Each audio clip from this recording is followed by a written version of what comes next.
Welcome back, everyone. Another episode of State of the Sandlot, episode 3, conclusion of week 3 in the books in Major League Baseball. The Houston Astros still suck. We're going to touch on it again in a little bit, but without further ado, just going to bring in co-host Gio. Welcome back, my man. Good to see you. Welcome back for part 3, everybody, of Houston bashing. Oh, yeah, there's going to be a lot of it again because they continue to deserve it. But other news, Mets calling up Brett Beatty. Looks like he's going to play probably Monday, get into the lineup with Eduardo Escobar struggling. The Tampa Bay Rays finally lost a game. They are now 14-2. They lost to Jose Barrios and Yusei Kikuchi. Maybe more on that in a little bit. And Mr. Gio, any thoughts on Garrett Cole? You want to talk to your fan base talking about Garrett Cole's not an ace? Any thoughts on him? I'm still waiting for you to roll out these Yankee fans and Astros the way that you've talked about this point, who are saying that Garrett Cole is non-deserving of being on the Yankee roster. But he's pitching exactly how we thought he was going to pitch when we did the preview video of the Yankees. The one thing I'll say about him is he's consistent. He's just throwing that fastball 150 plus times, and he's just saying, I dare you to hit this, and it's working. So it's nice that it's working for these first couple of starts. I hope that it continues that way. But he hasn't done anything to change anything, right? So for anyone who's saying that Garrett Cole has done something this season to continue to be elite, he hasn't done shit. All he's done is done the same thing, and it's he's continued to be elite. You're proving my point even more. He's continued to be an ace. I think that there's elements. He is absolutely an ace, and we talked about that. And I've never disputed that he's an ace. But your fan base, your people have told you that. I can't stand up and talk for the millions and millions of Yankee fans. I can talk for me personally. One of my frustrations about Cole is that he doesn't adapt, that he's got an attitude issue, and then when he throws it out there, he can be one of the best pitchers in baseball when it's working, but when it's not, he's getting lit up for 4 earned runs, and home runs are all over the ballpark. So I'm glad that it's not starting the season that way due to how the Rays and Toronto have started. So that's good. Garrett Cole has not given up a home run yet. Yeah. So Brett Beatty, though, is good news for New York fans. He was lighting it up in minor league baseball. The Mets are like, why did we not get this guy spring training? Because he did well in spring training too. So, his stats, 5 home runs and 35 at-bats, 1.386 OPS. I mean, the guy just lit up the minor leagues, and the Mets have kind of been lackluster in that offense. So I think it was smart for them to say that we need a little bit more life in this lineup, and let's get this young guy up here. We have both of our studs now, we have Alvarez, and now we're going to have Beatty, the new generation of the Mets, alongside Lindor and Alonso. Let's give them a full season together and get this offense rolling. So I think that was a really smart move by the Mets. Yeah, and you alluded to it, egg in the face. They made this out to be an open competition for Beatty to make the opening day roster. Beatty lit up spring training, and then they told him that he wasn't going to be on the team. So what did Brett Beatty do? He goes down, he hits 5 home runs in his first 9 games. Eduardo Escobar is batting 125, playing third base and batting at the bottom of the order for the New York Mets, who, by the way, despite the fact that Verlander hasn't thrown a pitch, that Scherzer got scratched on Sunday, they're still 10-6, and they're 2 games behind the Atlanta Braves, who I know haven't had Max Fried either, but the Mets have been chugging along, and like you said, they didn't have Alvarez at the start of the year. They didn't have Beatty at the start of the year. They had an automatic out more or less at third base. Yeah, and the big drop off and the so-called reason that the Mets didn't want to bring Beatty up was the defense. Oh, he's not ready defensively. Oh, he's not ready to face left-handed pitching on a regular basis. Well, neither is Eduardo Escobar. The guy's batting 125. His calling card's supposed to be his ability to mash southpaws. He hasn't helped at all there, and the defensive gap between Escobar and Beatty is not anywhere near as large as a lot of people thought it was last year. And to Beatty's credit, too, he came into the spring. Scouts talked about it. The Mets brass talked about it. Beatty took the defensive side of the game seriously, much improved. So good for him. Be good for the Mets. Like you mentioned pre-show, good for box office to see another young star coming up playing in the Big Apple. So yeah, excited about that for sure. We have 3 teams that now have decided that kind of screw the glove. We're going to bring out these prospects who are really heavy hitters and see how they play out, right? So we have the Braves just called up Von Grissom concerns about his glove. That's why they didn't bring him into the season. Yeah, Now but those are legitimate. Like, just for people at home, like, Beatty has gotten better defensively. Vaughn Grisham, the Braves told him before spring training started, hey, man, like, you're going to be the starting shortstop. That's why we didn't sign Dansby Swanson. And then Grisham came in, couldn't field anything. And the Braves sent a guy back to AAA that was with the big league team last year. So, I mean, when Orlando Arcia is playing as bad as he is, you really have no choice. No, but it's one of those things, though. I think it's good that teams are deciding to bring, again, the three teams that I was going to name were the Braves, the Mets, and the Yankees. You know, Volpe was the better hitting prospect. They brought him up. They put him in the lineup, adds a bit of excitement. They put in Vaughn Grissom, or they bring up Vaughn Grissom because of the injury. But as soon as he was put in, guess what? He was a huge piece of those Kansas City Royal games over the weekend and allowing them to walk off those wins. And now the Mets are going to do it with Brett Beatty. So it's just it's a fun thing to see these young guys, because I feel like as baseball fans, we've always watched these young guys in minor leagues for too long because of control issues. So I'm happy some really big name teams are throwing their guys out there. So yeah, and we'll see. I mean, Arcia was doing a decent job. You know, it's always unfortunate when you lose your job because of an injury and come back to it. But let's dive right in. Another exciting week of baseball in the books. Not too much moving and shaking like we've had the first couple of weeks of the season. Some of these teams are starting to settle in a little bit. We're starting to see them for who they really are. Talk to me about your team that you're looking at. You think they had a good week. Some things that you want to highlight positively. Yeah, I think the team I'm going to talk about this week, and we're going to keep it in the AL East yet again, for me at least, is going to be the Toronto Blue Jays. And I feel like you kind of have to give them a little bit of credit because they dethroned the Kings. Tampa came out to an amazing start. I won't put a lot of salt behind it. Tampa had to travel a bunch. They came into Toronto, and they found a hard team there, which we all thought. Like, we all thought the three teams, and a lot of people picked this team to win the division. So it doesn't shock me that the Rays finally found their first couple of losses in Toronto. It doesn't make me pick Toronto to beat the Rays or to put Toronto solidly ahead because of this series, but just good to give a shout out, right? So they got three guys currently who are just lighting up the league, and it's the three guys arguably that they need to do it. Maybe one guy is a little unexpected, but there's reasoning for it. If this team was going to win the division, there are two guys for sure who had to be perennial all-stars, and that's Bichette and Vladdy G. And coming out of the season, those two guys are carrying this team. Their OPS currently both sitting above 980, Vladdy G right at 980, and then we have Bo Bichette hitting at 967, right? So, I'm sorry, 997. If you have those two guys hitting on all cylinders, as long as the lineup behind them is playing at an average to a little bit above average level, they'll actually make a run truly at the division. They're really benefiting right now from Matt Chapman, who's in a contract year, batting out of his mind. Like, he is not this kind of hitter, but the fact you think maybe he's taking a few extra swings in the batting cage? You think he's showing up a little earlier this season because he knows he's got a new deal this winter? I think it's that. I think he knows that he has a new deal. He's known all around the league for his glove, right? And if he can continue if he puts up like a plus 800 OPS this season on top of that Gold Glove caliber that he already has, he will get a massive contract somewhere. If he would have had a pedestrian offensive season like we've seen him have in the past, a sub 750 OPS, which is, I would argue, what normally he was doing, and his glove, it's a good contract, but it's not a great contract. So I do think Matt Chapman has a little bit more of a chip on his shoulder this season. And God, if Toronto Blue Jays fans are not just completely benefiting from it. I mean, 1.204 OPS. He's sitting on a 484 on base percentage. The guy is just seeing the ball incredibly well.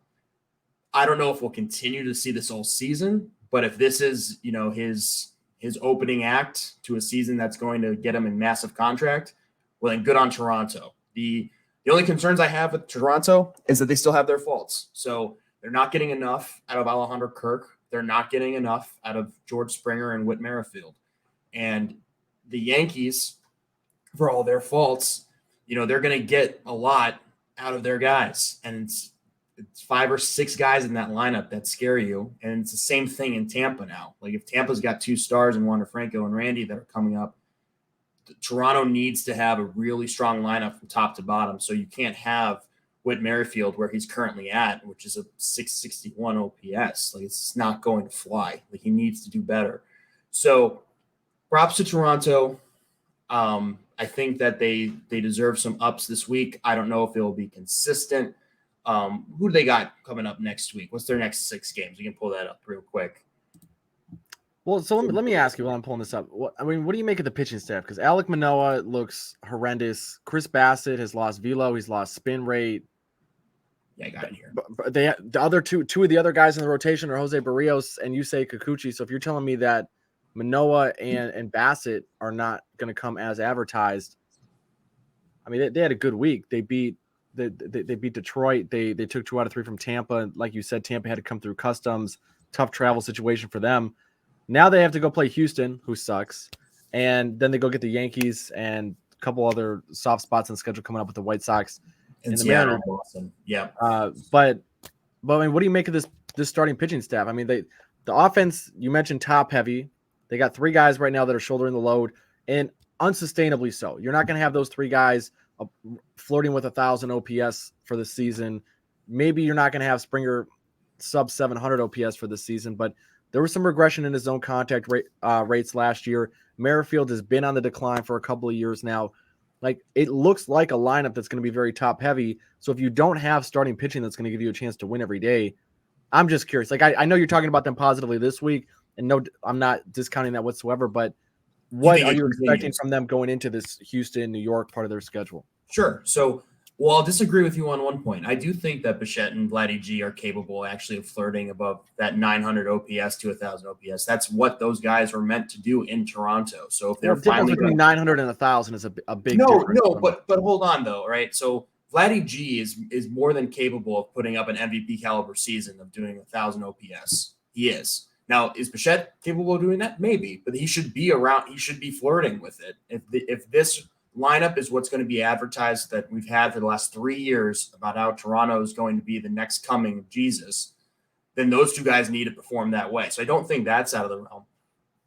Yeah, but Bichette last year, 802 OPS, 828 OPS the year before that. Like, I mean, there's leaps and bounds between what he's done the last couple of seasons and where he's at. So there's going to be more than likely. Commish. Like, he's not sitting at 29, 30 years old, right? I mean, Bichette's sitting at mid-20s. So, yes, all those OPS that you just mentioned, though, is great for a young player. In fact, multiple articles that I read last season were talking about how he was underperforming last season, and he still had a great season. So I just think that for Toronto fans, let's give them a little bit of credit on that offense. I mean, they should have guys. That offense should be able to put up 5 runs a game with the talent that's in that lineup. That's how they constructed this team. So do I have concerns about the starting pitching? Absolutely, I do. I mean, you just paid for this guy coming out of the Mets and Bassett. He's come out and just stunk it up, right? So you're afraid on that contract. You paid for Jose Barrios years ago, and he hasn't turned out to be that ace that you thought he was going to turn out.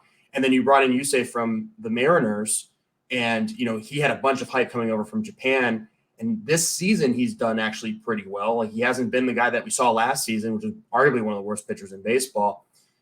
Manoah is the one that I would be really concerned about because there's so many things that Toronto fans, I think, overhyped on him. Like, this is our Cy Young caliber guy. And he had a lot of underlying metrics I'm sure that you want to touch on that, you know, actually he never really was that guy. The one pitcher that's really just worked out for them at the beginning of the season, the Gossman. Like, Gossman's been doing exactly what they needed him to do. So I think that Houston will be a nice series for them. If Houston continues to struggle the way that you're going to light them up in this show and continue those struggles, that'll be maybe 2 wins. I think that the Yankees series will be very telling. And so we'll talk about the Blue Jays, I think, in 2 weeks. So maybe next week. Like, next week, we'll talk about how they did at Yankee Stadium. And if the Blue Jays can pull out 2 to 3 games at Yankee Stadium and a couple series wins against Houston, then Blue Jays have arrived, in my opinion. But the Yankees at Yankee Stadium will be rough. That'll be one to watch. We shall see. We shall see. For what it's worth, only 5 guys in Major League Baseball last season had an OPS of at least 900. So if you can get 3 of them on one team to have an OPS above 900, you'll be not 3, 2. Don't say I said 3. I didn't say 3. And don't act like Vladdy G could easily be up there with Paul Goldschmidt. Yeah, but it's there's leaps and bounds between 800 and 900 OPS. There's a million guys that can get over 800. There's very few that can get over 900, and I have my doubts. But my team that I'm talking about this week, positively, the Atlanta Braves. That's gotta hurt you spiritually. I mean, it does. I'm on their over for their season win total. Like I'm not anti Atlanta Braves by any means, but I think worth pointing out, they've had some injuries to start the season. You can see they're still pace in the National League East, 12-4 record through 16 games. They've had a little bit of a soft schedule, but similar to what we talked about with the Tampa Bay Rays, you got to beat bad teams. Yep, unless you win games. If you're not a bad team, you got to beat the bad teams. It's not the sexiest thing in the world, but that's the difference between a team that wins 95 or 100 games and a team that wins 85 games and is fighting in the wild card. So sweeping the Kansas City Royals, good for them. Sweeping the Cincinnati Reds, unlike their division counterpart, the Philadelphia Phillies, who have lost 3 games already this season to the Cincinnati Reds. Good for Atlanta. They get Kyle right back healthy. Bryce Elder was a guy that I know you and I talked about preseason of we fully expected him to be in the rotation, and he was not, but then some injuries sort of forced the Braves' hand, and they had to throw Elder out there. He's looked fantastic. Again, giving him a shot to win every single time that he's been on the mound. He's carried over the increased swing and miss stuff that he had from the end of last season into 2023, which has to be encouraging if you're a Braves fan, if you're in the Braves front office. So giving up to Atlanta, and then I know you mentioned earlier they bring up Vaughn Grisham, but it's like for me, it's the pitching's getting healthy. Max Fried's going to be back here momentarily. And then the bullpen has been as good as advertised to 9th in FIP, 2nd in WHIP, 3rd in opponent batting average so far this season. If the bullpen is going to perform like that, they're going to get the rotation healthy.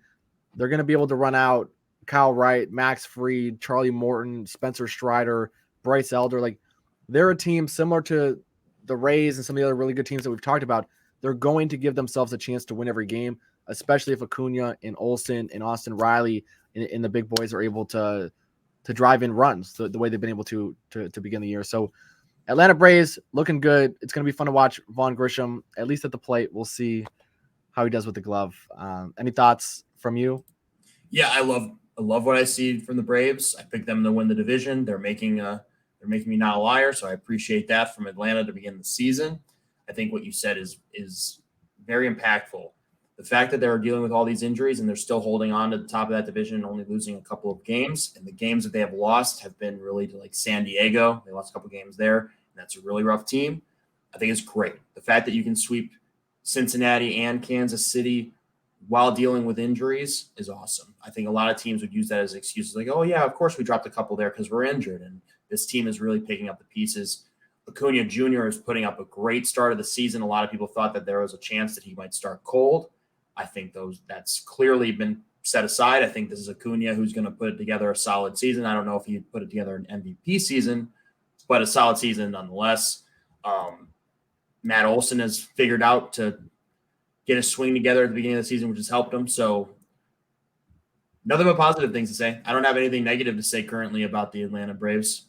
The fact about their bullpen, also, Colin McHugh is still on the IL. So you're talking about a good bullpen who will be adding another guy into the same way the conversation about the starting rotation, right? So just a team that's going to get stronger, and the Mets better pull it together because this could quickly get out of hand if all those guys come back from their injuries, let's say late May, early June, and they go on a solid like 14-2 run, like how the Rays have, not like a winning streak like that, but just a solid 3 weeks of baseball and the division's all of a sudden gone.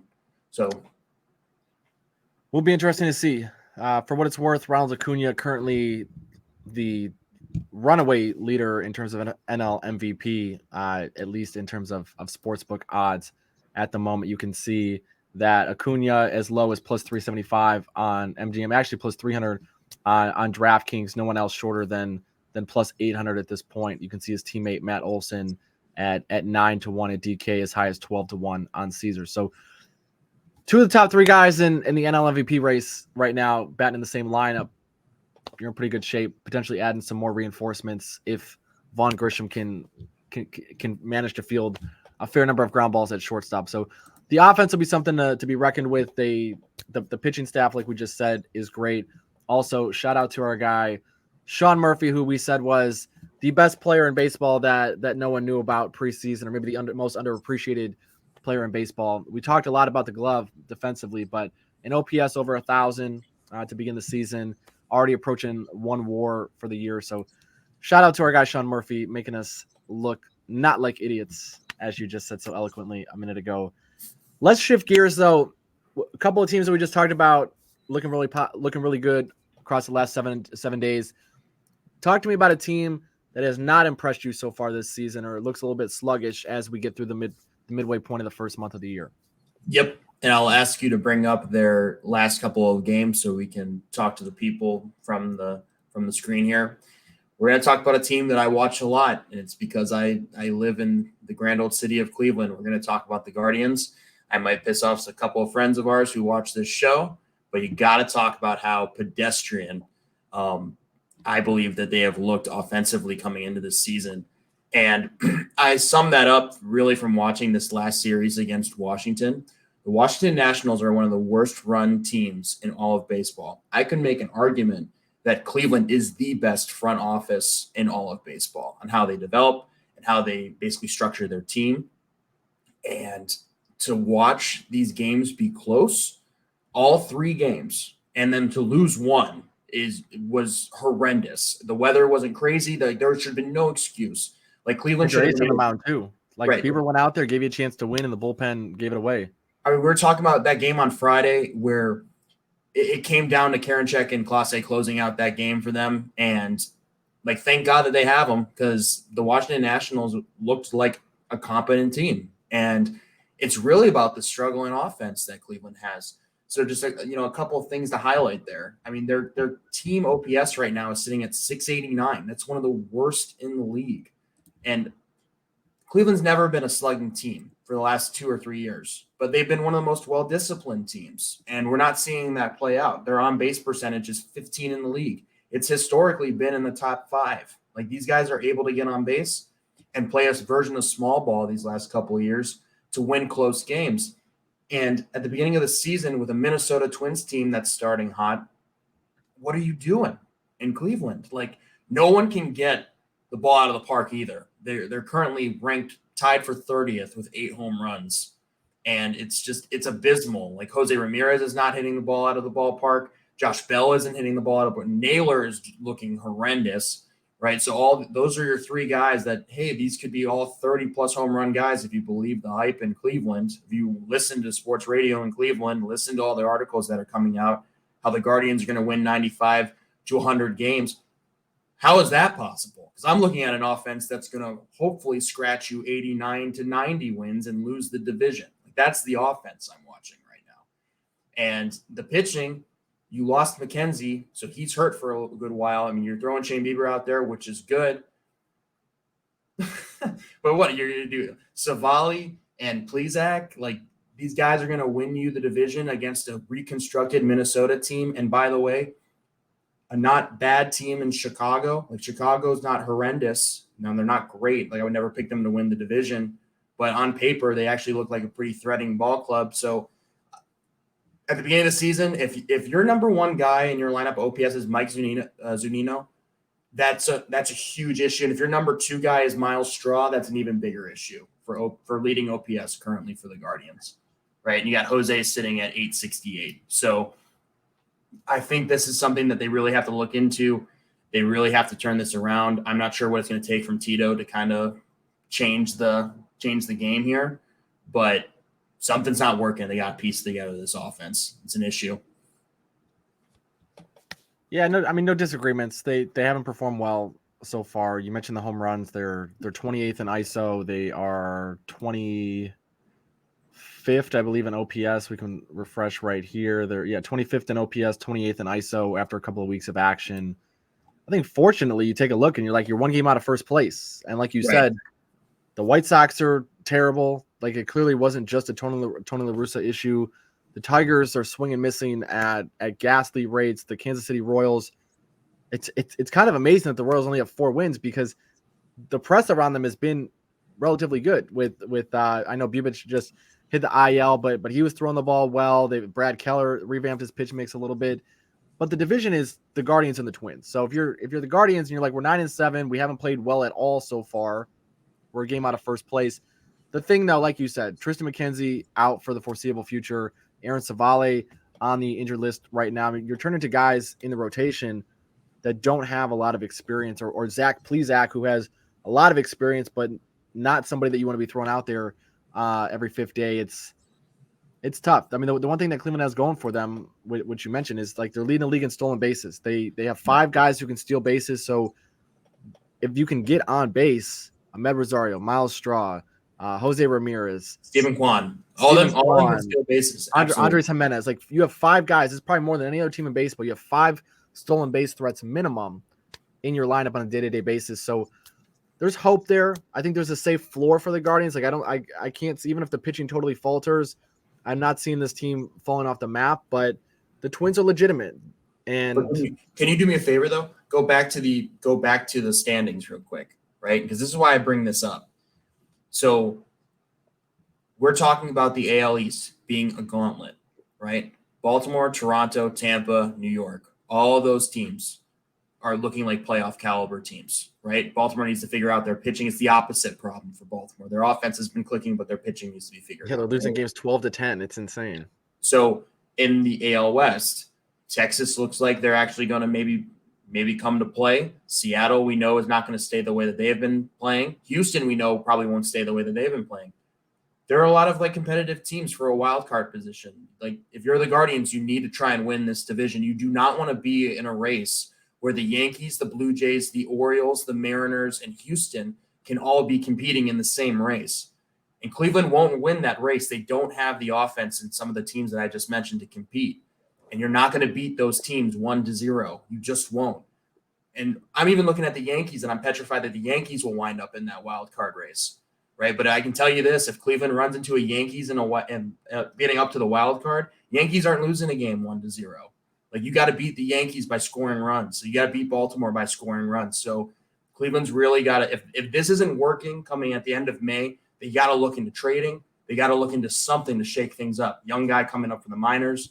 But this offense, if it continues to do this, it's not good. You're going to compete with a lot of good offenses going into the wild card race. I mean, yes and no. Like, I mean, there's guys on this team. Like Stephen Kwan is not going to have an OPS below 700 for the season. Josh Bell, you have to imagine, is going to be better. I think Rosario and Naylor, like those are 2 of the guys who we haven't seen them have sustained success. So for them, it is sort of a thing of like, well, was last year a fluke? Are we going to get that same kind of production from them? It's also been really, really cold in Cleveland. I know they've gone other places and played, but small sample sizes. The offense, I trust Tito. I think they're going to get these bats rolling sooner rather than later. The pitching is more a concern for me. Like the Guardians they won the division last year on the heels of a fantastic starting pitching in the bullpen and playing elite defense. If you don't have elite starting pitching, if the bullpen's going to be blowing games to the Washington Nationals, that's when I start to look at this like, like we won games last year. We made it through the wild card round last year with an anemic offense, but we were elite in other areas of the game. So if the other areas of the game start to falter, then this becomes a bigger problem. But that's my issue, though. I mean, the whole thing coming out of Cleveland last year was, wow, what a great run Cleveland made, an unexpected performance by that offense. So now, if we go really the offense, I mean, it really was the offense. And they were talking about guys like Stephen Kwan. They were like, oh, look at this kid, came out of nowhere, and now all of a sudden he's going to light up the league. Look at Honor Jimenez and what he pulled off. Like a bunch of these guys overperformed on offense last year, and compared to where they started or the projections had them at the beginning of that season. So all that I'm saying is, if Cleveland is going to look like that against like the Washington Nationals, all I'm saying is that they're running into an American League that has a lot of young upcoming teams that are looking really good. And it's not the kind of year where the American League is the 3 powerhouses in the division race. And then it's just like any decent team can get into the wild card playoff. That's just not the case, I think, this year. So these young guys better do the same thing they did last year, or there's going to be hell to pay. Like, there'll have to be a shakeup. Yeah, but I know it's the beginning of the season, but at the same time, you have to talk about how it looks, and it doesn't look very good. But to be fair, they were the OPS bottom half of the league last season. The ISO was 28. The ISO last year, they ended right where they are right now. So it's not like this team has fallen off. They're just they're as bad as they were last year offensively. It's been really cold in Cleveland. They've played a fair number of home games. Has not Minnesota, been that cold in comparison to other cities across the United States in playing baseball. I'm willing to give them a little bit of pass. The starting pitching is not there. Again, the starting pitching is what makes this team go. If the starting pitching is not there, then the bullpen is overused. Then you're putting guys in precarious situations. If you're Tito Francona, where it's not optimal to throw them into a game with negative platoon splits and things like that. So I don't really give a damn about the offense. We need to have Tristan McKenzie healthy. Aaron Savali's got to be healthy. Zach Plesac cannot be our third best pitcher. That's the bottom line. If Zach Plesac is the third best pitcher, the season is gone. The Minnesota Twins are in the postseason. They've won the division, and that's that. So let them get healthy. Let the weather warm up a little bit, and then we can come back and we can decide how brutal we want to be. Fair breaking point here. I won't continue to harp on your team, but I am concerned about the offense this season. But we can go on to the next point. Well, I mean, the offense that you should be concerned about, and everyone should be concerned about, is the Houston Astros. I mean, this team, I am happy to watch Houston like be in the dumpster this year. I'm happy to watch Houston be the last team in the AL West. So, yeah, I'm like, this is the third week in a row that I've sat here and I've said the Houston Astros suck, and eventually someone's going to listen to me. The books keep pricing them as minus 250, minus 225 on a regular basis. The offense, I mean, they're running out automatic outs in the lineup right now. You can see Kyle Tucker, Yordan Alvarez. We expected them to do what they're doing right now, OPS over 1,000. Again, early in the season, those numbers will regress a little bit more than likely. Chas McCormick really been seeing the ball well against left-handed pitching. He's stolen some bases as well, which has been awesome for him. You can see 4 steals already. They're getting a little bit of production out of Dubon, but Pena still can't hit anything other than a fastball. The league is catching on to that. Alex Bregman, where have you been the first couple of weeks of the season? Martin Maldonado continues to be a guy that the Houston Astros are just – they put Maldonado in the lineup, and they understand that they only have 8 bats in the lineup that day. They're fine with Maldonado going out there, managing the pitching staff. He's got a decent pop time. He handles the pitching staff really well. They're fine with that. It doesn't change the fact that he's an automatic out, and you don't have Jose Altuve. You don't have the depth that you've had in previous seasons. And if you're going to have a guy like Jose Abreu underperform, which, again, we're early in the season, the sample sizes are small, but it's not like Jose Abreu's 25 years old, and you're like, oh, he just hasn't gotten it together yet.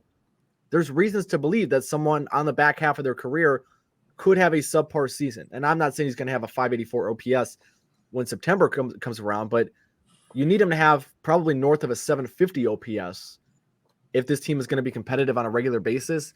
And right now, he's got no home runs. He's got 2 doubles. Like he's a singles hitter. And that's the thing is he's not seeing a lot of pitches either. I mean, he's an on-base percentage of 299 is very uncharacteristic of a Jose Abreu. Jose Abreu and Alex Bregman, for like all my Game of Thrones fans out there, they're lost beyond the wall. Like they have no idea where they are right now. So if Houston's gonna compete early on while they're dealing with this Altuve injury, those 2 guys need to get it together. Otherwise, you're right. This offense looks as anemic as the Cleveland offense. Yeah, and I think more concerning for Houston is the fact that you look at their pitching staff here, and despite the fact that they have not played powerhouses, you have Framber Valdez and Hunter Brown throwing the ball well, and not really anyone else. I know Urquidy's been all right, but the bullpen, which has typically been a strength of these Houston teams that can continue to go to the American League Championship Series and the World Series on a regular basis, 15th in FIP, 18th in WHIP, 21st in opponent batting average to start the year. When you're not getting guys deep into games, which we can see, Luis Garcia, he's made 3 starts. He's thrown 14 total innings. Urquidy, 3 starts, 15 in the third innings. When you're not getting deep into games, you're making the bullpen throw even more games or throw more innings. My apologies. And there was a couple of years ago when myself and a lot of people looked at the Houston bullpen and we thought, oh my God, this is offensive. There's nobody in the bullpen outside of Ryan Presley that really has any major league experience. But the one thing they did really well was their starting pitching got deep into games. They minimized who had to be put in uncomfortable situations. And what I mean by that is there are certain guys in this bullpen that are really good against right-handed batters. There are certain guys in this bullpen that are better against left-handed batters. And I know we have the 3 batter minimum now, but when you can attack certain parts of the order with Okay, like we need Hector Neris to come into the game, and he's got to get 3 outs, and 2 of them are right-handed batters. Fine. He's going to have a high probability of getting out of that inning with minimal damage done against him. But this is the same thing that's happening in Cleveland, where you have a lot of guys who can get righties out, but when you're facing a team with a lot of lefties, and now you're not getting guys deep into games, you're putting guys in uncomfortable situations where quite frankly, they're not going to succeed long term. They might be able to succeed over a small sample size because that's baseball. That's how probabilities work. That's how large data sets work. But this is really concerning for the Astros, and they're not elite defensively. They've played good defense in past years, but a lot of that has had to do with the fact that the Houston Astros have a robust analytics department. They understand analytics better than almost any team. So when you're talking about shifting and things of that nature, they've been able to manipulate the field in ways that have minimized their athletic deficiencies. They can't really do that this year. So the Houston Astros, they won 2 of 3 against Pittsburgh after losing 2 of 3 to the Twins. You know who they beat in the rubber match in Pittsburgh? Rich Hill. How many times this season are you going to see Rich Hill on the mound? Not that many. And you know what? They still didn't even really get to Rich Hill. It took until they got into the bullpen late in the game before Bregman hit a home run, and it looked like they won that game by a wide margin. The Houston Astros, they're not hitting with runners in scoring position. They're abysmal against right-handed pitching. Their contact numbers are down. Everything about their zone contact rates looks worse than it did last year. So I apologize if this is now the 3rd episode you've caught, and this is the 3rd time that I'm on the Houston Astros. But someone has to finally realize that the Houston Astros are not the same team that just went to the World Series. They're just not. Yeah, no, man. Keep preaching it. Keep preaching it. I know that any fan of the Angels, the Rangers, or the Mariners are happy to hear this every single week. So, but they all suck too. That's the thing about the American League West. Like we'll go one by one, and then we'll move into the injury report here. But they all suck too. The Texas Rangers. What? You might as well. I mean, that's a team that more than anyone needs a shorter game. Like we need to go back to COVID doubleheaders when there was 7 innings because their bullpen is atrocious. The Mariners up the middle, they can't control the running game. They got J.P. Crawford at shortstop. Defense got worse. It's a mess. You got Teoscar Hernandez. We talked about this in the preseason. Everyone's like, oh my God, we got Teoscar Hernandez. We'll be able to hit more home runs. Okay. Did you see the game he lost the other day because he took a horrible route to a ball that would have ended the game and he would have won? Yeah, the game on Easter in Cleveland. Yep. So like when you and people are gonna say, oh, you're overreacting. It was one game, it was one play. Tell that to the Toronto Blue Jays, who a couple of years ago missed the postseason by 1 game. A team that was atrocious running the bases, that didn't play defense well. That's the difference between giving yourself a shot in October and not making the dance. And then the Angels, I mean, my God, they're like I try to say nice things about them every week. The offense sucks. It's Ohtani, Trout, and Reed Detmers threw the ball well on Sunday, but like, come on, give me a week of consistency. The Astros suck, the Mariners suck, the Rangers suck. Do something. How are you not in first place at the end of 3 weeks? See, so I'll go converse of that. I hate that Houston, Seattle, and Texas aren't doing better because it makes the front office of LA think that, hey, you know what? We can keep Ohtani here and compete. And then you just deny him to the rest of the league. So, yeah, I hear you, man. The ALS is a struggle. Houston's their star's got to find it, right? I mean, you don't pay Jose Abreu to struggle like that. You don't pay Alex Bregman to struggle like that. And then, unfortunately, they don't have Altuve. But you get all those guys back in stride. It's a hard team to beat, but I totally get where you're coming from. I think that there's nothing positive really to say other than Yordan Alvarez is making that MVP case, which is nice. And again, caveating with right now, we get Michael Brantley back, we get Jose Altuve back. Right. Maybe this is a different story, but it's also worth noting that like Altuve had a hand injury. Brantley has had a shoulder injury for his entire career, and now he's definitely in his last couple of years of his career. Those aren't situations like Altuve is not going to come back and have all of the power and contact skills that he's had for the last 4 seasons. And I say that not as a Houston Astros hater, but as someone who every single year we see guys have hamate injuries or broken bones in their hand. They come back and their power is gone.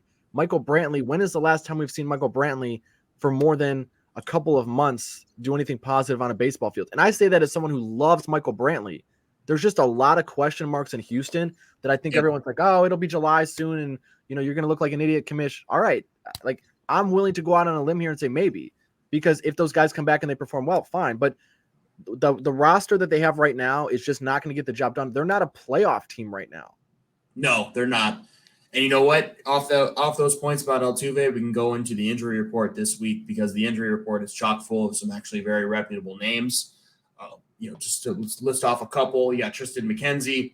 He's got a shoulder injury. He'll be out till May. You got Tim Anderson for Chicago. He's looking that he's going to be out at least until the end of April with a knee injury. Marquez, forearm injury for Colorado. I mean, the only reason that's reputable bring up is that Marquez is arguably their best pitcher. So, sorry, Colorado fans. He looked good to start the year. Also. Will Smith goes down with a concussion. He's hoping to be back in about a week, but that's, a good bat for the Dodgers trying to get a reign back in the NL West. Let's talk though some of the guys that we talked about pre-meeting of who the biggest impacts are. For me, one is going to be Giancarlo Stanton because I'm a Yankee fan. I got to mention that it's the same story again. Here's a hamstring injury at the beginning of the season for Giancarlo Stanton. He actually has the Yankees show every week. We got to get the Yankees in there. I can only talk about.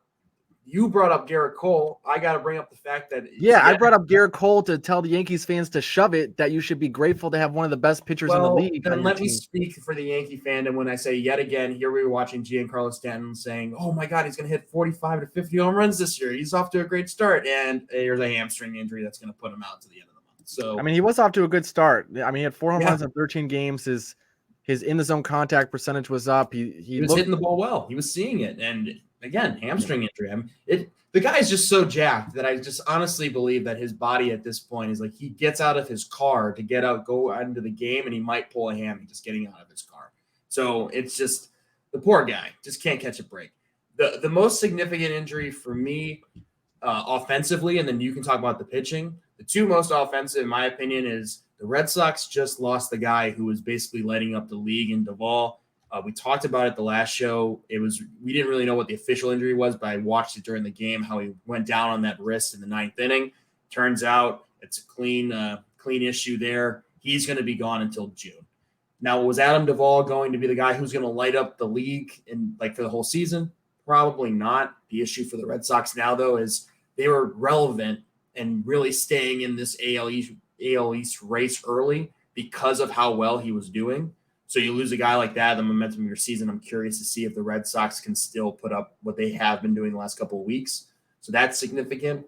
And for the Rangers, you lost Corey Seager to a hamstring injury. He's out until mid-May. So that's just another hamper on kind of the conversation we were having earlier, in a division that's kind of up for the taking right now. If everyone's doing bad, this is when you need to step up, and that's a rough thing for Texas to lose a big bat and Corey Seager for a couple of weeks. It really could have been an opportunity if you had him in the lineup to get ahead in that division going into the summer months. So those are the two, I think, bigger offensive injuries. You want to talk about the two pitching injuries that are actually pretty significant going into this week? Yeah, my guy Jeffrey Springs, you hate to see it. It sounds honestly more serious than they've let on so far. We'll see. Zach Eflin was my guy who was going to put a hot tub on my back patio this year. He looked fantastic his first couple of starts. It's just more of the same. He's just not been able to stay healthy. The one thing that I think is a saving grace for the Tampa Bay Rays, they have depth. And this is something where some of the other teams around the league that you lose a starting pitcher or you lose a shortstop, you lose whoever, you don't have another solid piece to go to. The Tampa Bay Rays are replacing, let's just say, Jeffrey Springs with Taj Bradley, one of the top pitching prospects in the game. Looked really good in his first start. He went 5 innings against the Red Sox. He struck out 8. He only walked 1. So, assuming he's going to be in the rotation for the time being, not a tremendous drop off there. Obviously, you'd love to have Jeffrey Springs. Zach Eflin, another guy who throwing the ball really well, looked great. The adjustments that he made in the offseason with the Rays had propelled him from being a really good starter to someone who looked like he could be on the verge of being elite. Doesn't look like he's going to be out too long, so I think he's going to be fine. The other thing to note for the Tampa Bay Rays is that Tyler Glasnow is coming back relatively soon. You also have Yanni Chirinos.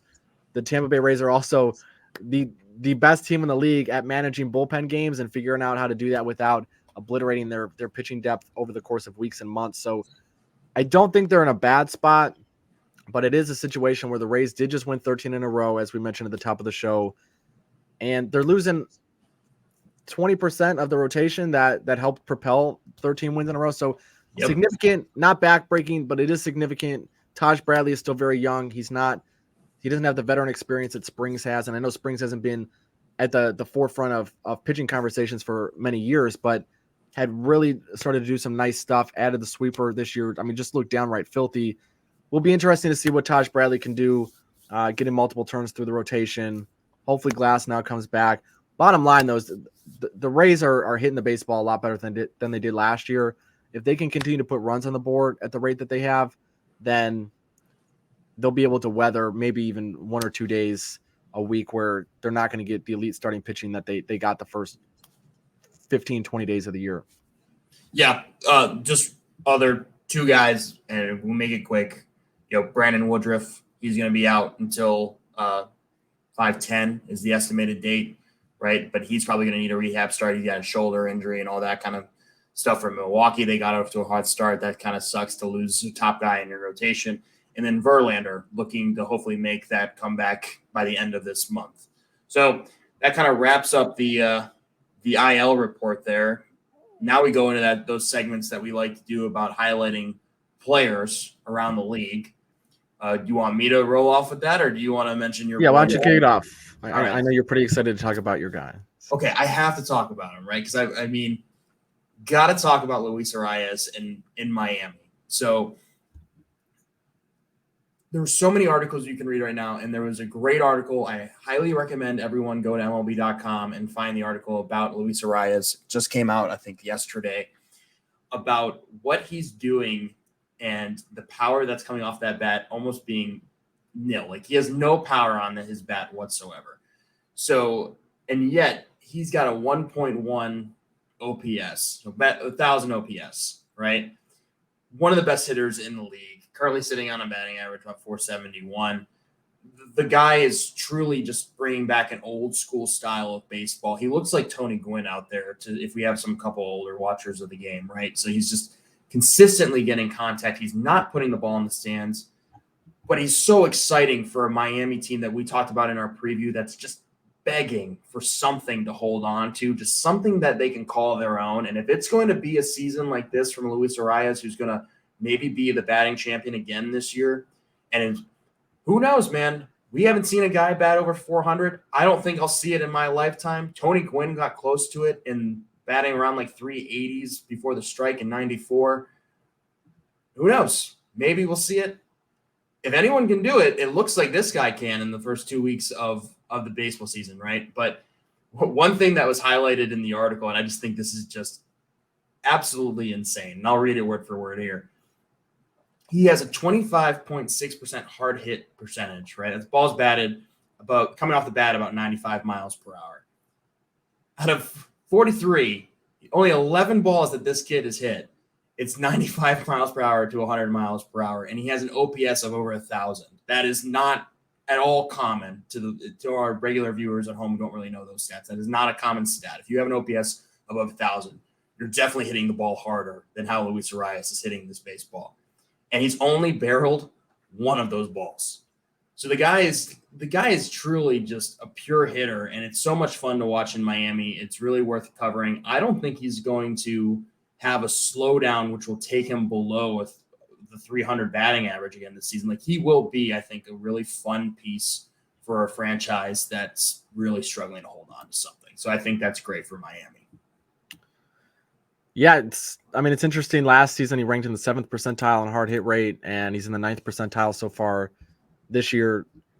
There's something to be said for someone who, as they say, can hit it where they ain't. And it's not a skill that a lot of people have, but guys like Arise, guys like Jeff McNeil, at a certain point, you have to stop chalking it up to good luck on balls in play, and you have to take a look at a guy like Arise, who you put it in the show notes here, and we can pull it up down here on Savant. But the batting average on pitches, I mean, all of these different types of pitches, the off-speed pitches, the breaking pitches, the fastballs, like, doesn't matter. He's hitting all of it. Like, so you can't get anything by him. When you look at the whiff rates on these, like breaking ball, 18.2%. Most guys in Major League Baseball, the whiff rate here is 30. So this is roughly half of that. You can look at what he did last year. It was even better in some of these metrics. He's traded a little bit of contact for power. So I'm with you. I don't think he's going anywhere. He's got the same elite approach to the plate. He's not chasing bad pitches. When he gets good pitches, he's putting them in play and doing a decent job spraying them all over the field. Like his spray chart is nuts. It's 35% of the time he's pulling the ball, 33% of the time it's straight, and 33% of the time it's going to the oppo. So the guy will place the ball anywhere. So it's just so much fun to watch. And you can see here too, it's like there's no real cluster where you can say, okay, like, well, if we shift, we'll take the vast majority of these away. And I know you can't shift as egregiously as you have in past years, but you can't really do anything to limit where Arise is putting the ball. He's hitting the left field gap, the right field gap. He can go down both lines. He has gap to gap power. He's hitting both holes in the infield. So I think he's a good guy to highlight this week. It's fun to watch. It's great for the fantasy team, I can tell you that. I'm happy about that. No arguments here. My guy this week, Bryson Stott, partly touching on this because one of our loyal listeners, Jacob Grimmer, last week wanted some of our thoughts on the Phillies. Well, Bryson Stott he was a guy that we talked about in the preseason video. I thought maybe Stott would be a sleeper candidate to be an all-star at second base in the National League. Last season, 466 plate appearances, 89th percentile in whiff rate, 59th percentile in chase rate, meaning that he's not swinging and missing a whole lot. He's not chasing bad pitches a whole lot. Out of 205 hitters last season with at least 400 plate appearances, 46th in Z contact percentage, meaning that he's making contact on pitches in the zone at a very high rate.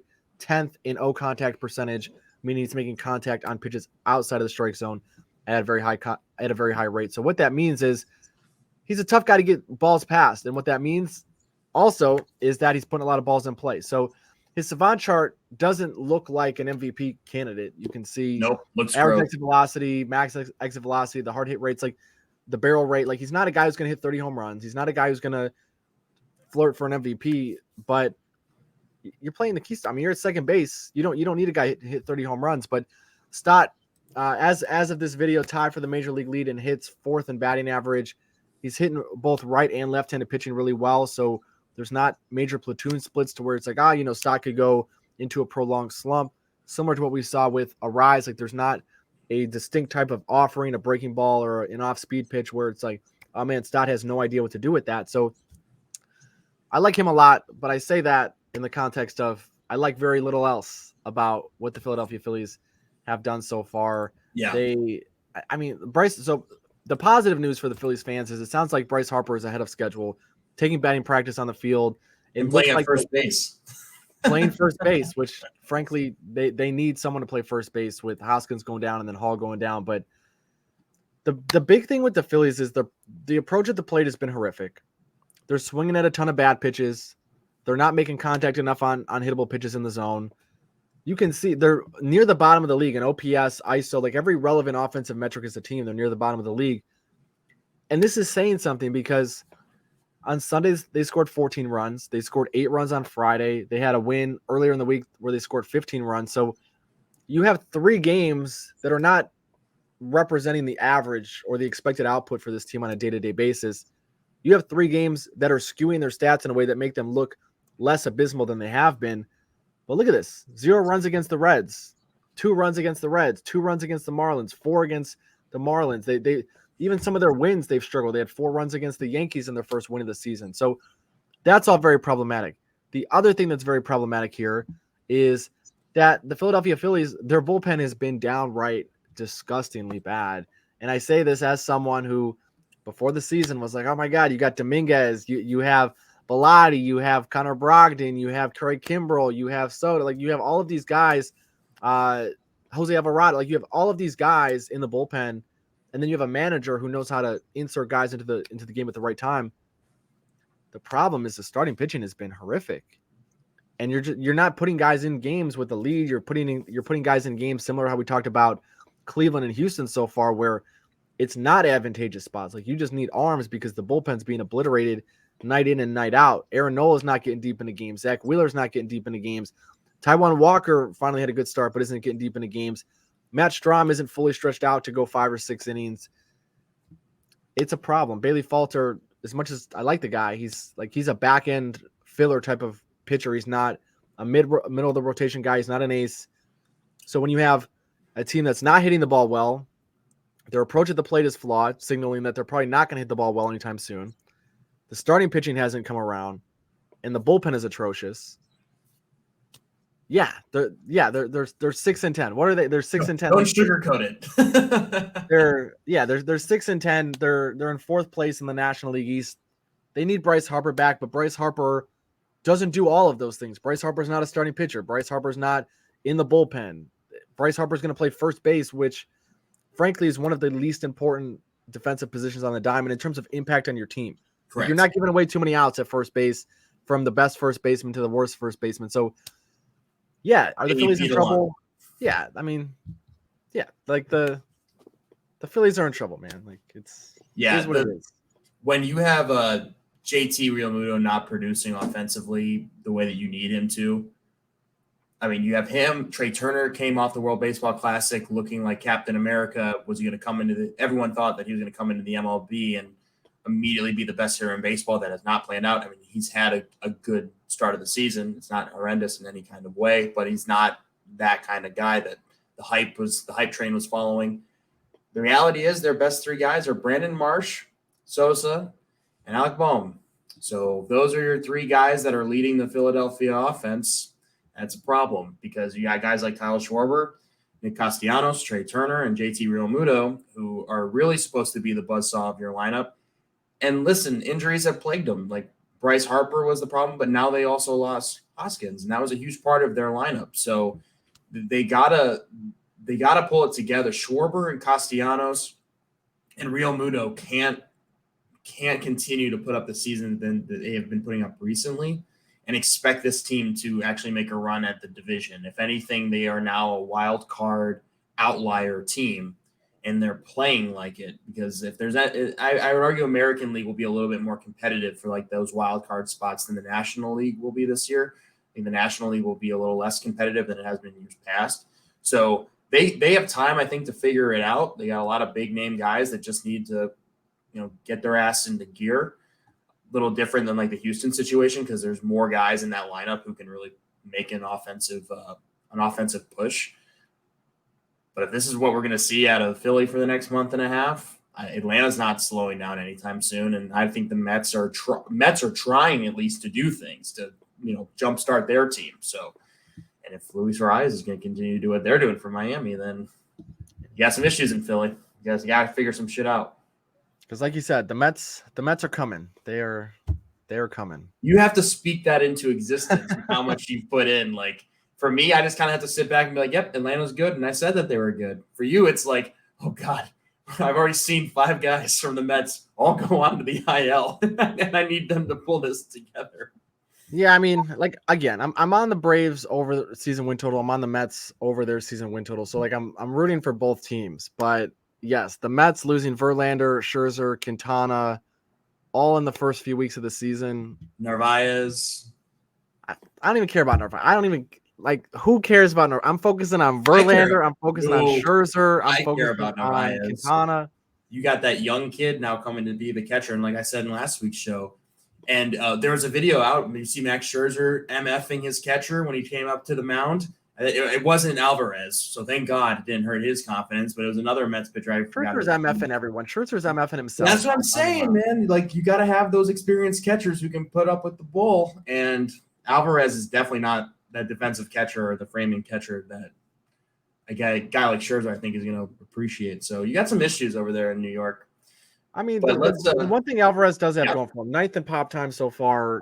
I think the larger issue is, I mean – see, that's not that great. If you go back to the 2022 guys, that's not a blow your socks off kind of thing. No, but it's not. But he's not a liability. I mean, he's not Yasmani Grandal behind the plate. But I think the bigger point that you're making about you have to manage personalities when you're behind the plate. And correct. Does Alvarez feel like he has the authority if Max Scherzer's wanting to throw a pitch and Alvarez is like, no, the game plan is to throw this pitch? Like that's where I think the friction could come into play. Like where having a guy like Narvaez or even I was joking about Martin Maldonado, but Martin Maldonado's caught a bazillion games behind the plate.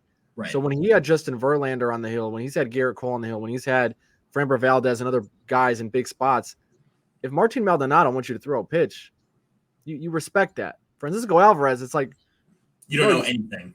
Yeah, it's like,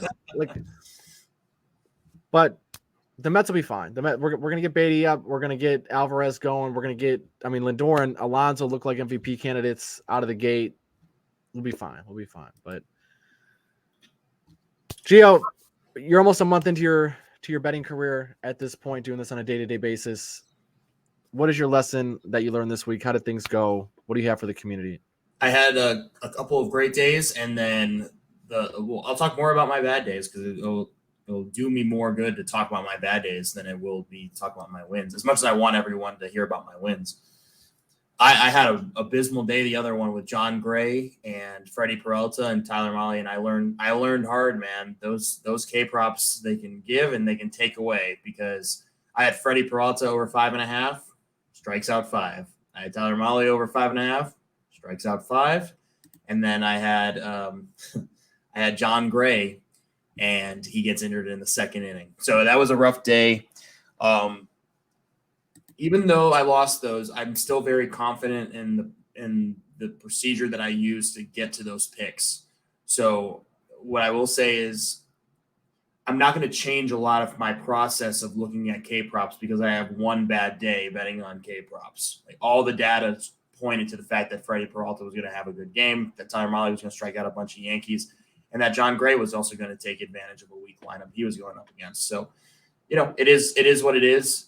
I think for anyone who's starting out, what's just detrimental is when you have a day like that just starting and you have an 0-3 day and you put out 3 props, you feel like the worst person just out there. Like, you feel like, can I do this every single day? Like, all those self-doubt things come up to the forefront. And what I'll say is, if everyone's trying to get started and trying in that process, speak to yourself positively, because what I've seen just starting out is you're going to have days where you'll go 4-1, days where you'll do a clean sweep, and then the next day you'll go 1-3, or the next day you could do an 0-3. So just always trust the data and keep your confidence up. Yeah, I mean, you can't predict that John Gray is going to take a comebacker off of his arm and have to leave the game. I was on Tyler Mahle as well. Frankly, it was a weird day in baseball. It's one of those situations where the Yankees get the absolute living shit beat out of them. They were going to respond eventually. It sucked that it happened against Mahle. Mahle was missing bats. He just gave up too many runs. The pitch count drove up, and it was just the pitch count. So, like, again, like you said, when you go and you do the autopsy on a K prop, was the guy missing bats? Okay, I got that right. Was the guy, if he's a guy who typically gets a lot of swings and misses out of the strike zone, was he getting a team to chase? Okay, I got that right. Okay, well, then what happened? Well, he gave up 4 runs and he got chased from the game. Okay, so he didn't have the leash to get deep into the game. He didn't limit the runs in a way that was going to allow him to get over. So I think you're absolutely right on that. Like, no need to panic. If you have a process that works and has yielded success, I mean, there was a point last year where I went 21-2 in a span of 23 K props. I've lost a couple this year. I think I'm 19-7 to start the year on pitcher props, but it's not always linear. There was, I think, one day where I went 0-3 on pitcher props, and I wasn't sitting there like, oh my God, like I need to go back to the drawing board. I need to find out like new data or whatever. There's variance. We're betting on human beings. There's human beings calling balls and strikes. There's human beings swinging the bat. There's human beings on the mound. There's human beings receiving the balls and strikes, being the catcher. There's a lot of human beings here, and human beings are fickle. It is what it is. So I think you have the right approach there. And yeah, I mean, you got to have your confidence in this. Like, the minute you lose your confidence, you got to take a day off. You got to clear your head. You can't have self-doubt if you're placing wagers. I don't care if it's for $1 or $100 a unit. You have to be confident in your process, and you have to live with your process. If you have a process, then you can reverse engineer and say, did I miss something? Did I improperly weight this data point? Should I have looked at something else entirely? But if you're all over the place, then you never really know what's going on. You can't figure out, okay, well, like today this worked, yesterday it didn't work. Like, so have a process, stick to it. I think you're on the right track there. I'll say this, man. My boy's been Kodai Senga. Every time I've gotten a K prop on him, I think I've done 2 or 3, and each one of them have hit. So I put out my last tweet about him. I'm like, Oakland's going to be introduced to the ghost forkball, and it's going to sit a bunch of people down. And that played itself out actually right where I thought it was. So I might be looking at him consistently over the season. Yep. I was also on Senga. That'll be big on the umpire, though. Quick note to the Mets fans watching or anyone who's like Senga, like he walks a bunch of guys. If he doesn't have a good umpire, I would not touch a K prop that he's on. He'll still strike out 6 or 7 guys, but he'll walk 3. So quick note, because I've watched all his starts, and he'll miss bats, but if you have a bad umpire matchup and a disciplined lineup, that ghost forkball means nothing. So watch that out for betting on Senga. There's also the unfamiliarity factor of, like, Pete Alonso, you mentioned it in the preseason video, had no reference point for that pitch. Right. So when guys are seeing it for the first time, he's going to have an advantage. But these intra-division games where, like, the second and third time he sees the Braves, it's not going to be super unique anymore. So that'll be something to watch too. But my big thing this week, betting wise, and it's not a new lesson, but I think it's a lesson that will humble all of us over and over and over again. It's like you hit a bunch in a row, you're feeling good about yourself. There's a slate that comes up and you're like, man, I really like this and this and this and that and this and this. And I got like 15 plays that I like. And typically when that happens and you send out 10 plays, that's when you reverse sweep or you go 2-8. Or that's when the negative regression comes in. One of my favorite quotes are like show scenes of all time. Dwight Schrute and Jim Halpert in The Office were collabing on a prank, and Dwight asked Jim for a list of 10 ideas that they could use for this prank. And Jim says, great, I'll give you a list of 100. And Dwight looked at him and he said, great, get your list of 100, narrow it down to your 10 best, then come back to me. And I think with betting, that's a lot of what it is. Like, if there's 10 bets that you like on your card on a given day, if you really look into them in depth, there's probably 3 that you might love, and there might be 5 that you like. If you're giving out more than 5 plays, and maybe this is just a personal preference thing, but when I'm giving out more than 5 plays, it's usually because I'm not refining the data enough. I'm not looking into things as thoroughly as I probably should. I think the other component of this is if you open up a sports book on any given day, there's 1,000 bets that you could look at. There's a hitter prop, 5 different ways for each batter in the lineup. You could bet them to get a hit. You could get them to walk, to strike out. You can get their total bases. You can get them to have a home run. Pitchers, you can get their outs, their strikeouts, their walks, their earned runs. You have sides, you have totals. Like, there is an overwhelming amount of options for people to bet on a day-to-day basis. Focus on a couple of key markets. And like you're talking about, Gio, like if K-props is one of them, okay, like every day I'm going to look at K-props. Every day, maybe I'll look at total base props. Like whatever it is, stick to it, develop a process, and make that your strong suit. If you start dancing all around and you're betting on guys' walks and their earned runs and their Ks, like you're not going to develop any sort of consistency. It's going to feel like you're all over the place, and it's because you will be all over the place. So that's my advice. Narrow your 10 favorite bets to 3 to 5 and find a market or 2 that you think is your strong suit and attack that religiously. Don't bet everything. You don't have to bet 50 things a day. You don't have to bet a hitter prop and a pitcher prop and whatever. Like you could run a VIP service and literally just bet K props or literally just bet totals or literally just bet sides. Like become the best at one thing. And if you see something elsewhere that really stands out to you, of course, bet it. But yeah, don't be all over the place. Good note. Good note. Cool. Well, another show, another few Houston Astros digs we were able to get in there. So I feel like this was a success once again. Really appreciate everyone tuning in. If you find the content valuable, please like, share, subscribe. If you're on YouTube, if you're listening on Spotify, Apple, download, share with your friends, spread word of mouth. We'll be here every single week with the State of the Sandlot, picking on the Houston Astros. And I mean it. We're really going to be digging into the Houston Astros.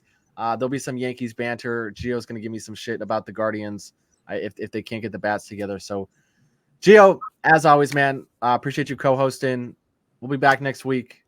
Best of luck on your action. See you guys. Appreciate you guys.